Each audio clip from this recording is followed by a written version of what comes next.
Halo guys, kembali lagi di Ngobras, ngobrol bareng sejarah.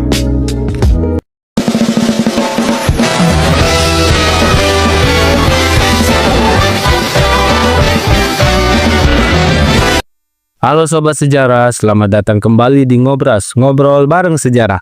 Tempatnya kita bahas peristiwa-peristiwa penting di masa lalu yang membentuk bangsa kita hari ini. Hari ini kita akan membahas sebuah peristiwa kelam dalam sejarah Indonesia yang selalu jadi bahan diskusi hangat, yaitu pemberontakan APRA.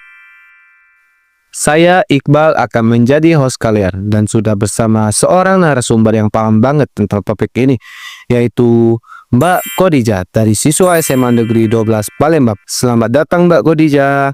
Halo Iqbal, halo Sobat Sejarah semua. Terima kasih sudah mengundang saya. Pemberontakan APRA memang penting banget dipahami, bukan sekedar dihafal. Senang banget juga bisa ngobrol sama Mbak Khadijah. Oke, langsung aja nih.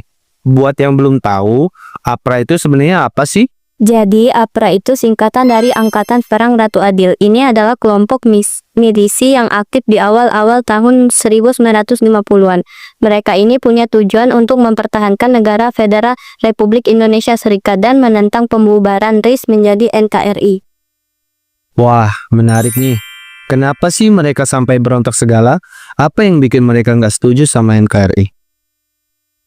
Jadi gini, waktu itu kan Indonesia baru merdeka, suasana politik lagi dinamis banget. Ada berbagai macam pandangan tentang bentuk negara yang ideal. APRA ini didukung oleh kelompok-kelompok yang pro-federal, dan merasa bahwa mereka federal lebih cocok untuk Indonesia yang beragam ini.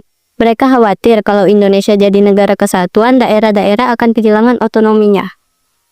Oke, gue mulai paham nih. Terus siapa sih tokoh utama di balik APRA ini? Tokoh utamanya adalah Raymond Westerling. Dia ini mantan perwira KNIL, tentara Hindia Belanda yang punya pengaruh besar di kalangan mantan tentara KNIL dan orang-orang yang pro sama Belanda.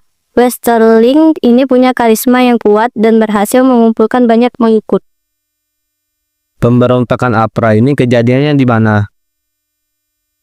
Pemberontakan APRA ini terjadi di beberapa tempat, tapi yang paling terkenal itu di Bandung pada tanggal 23 Januari 1950.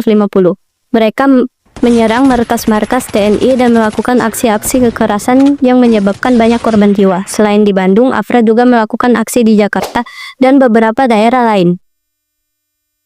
Wah, ngeri juga ya. Terus gimana sih akhirnya pemberontakan APRA ini bisa dipadamkan? Pemerintah pusat bertindak tegas untuk menumpas pemberontakan APRA ini. TNI dikerahkan untuk menghadapi APRA dan dengan dukungan dari rakyat. Pemberontakan ini berhasil dipadamkan. Westerling sendiri akhirnya melarikan diri ke luar negeri. Apa dampak dari pemberontakan APRA ini buat sejarah Indonesia? Dampaknya cukup besar. Pemberontakan APRA ini membuat pemerintah pusat semakin waspada terhadap gerakan-gerakan separatis. Selain itu, pemberontakan ini juga mempercepat proses kembali ke NKRI. Oke Mbak Khadijah, makasih banget nih buat penjelasannya yang komprehensif. Jadi makin paham tentang pemberontakan APRA. Sama-sama Iqbal, senang bisa berbagi informasi. Nah, buat kalian yang pengen tahu lebih banyak tentang sejarah Indonesia, jangan lupa terus dengeri podcast Ngobras, ngobrol bareng sejarah. Sampai jumpa di episode berikutnya. Dadah!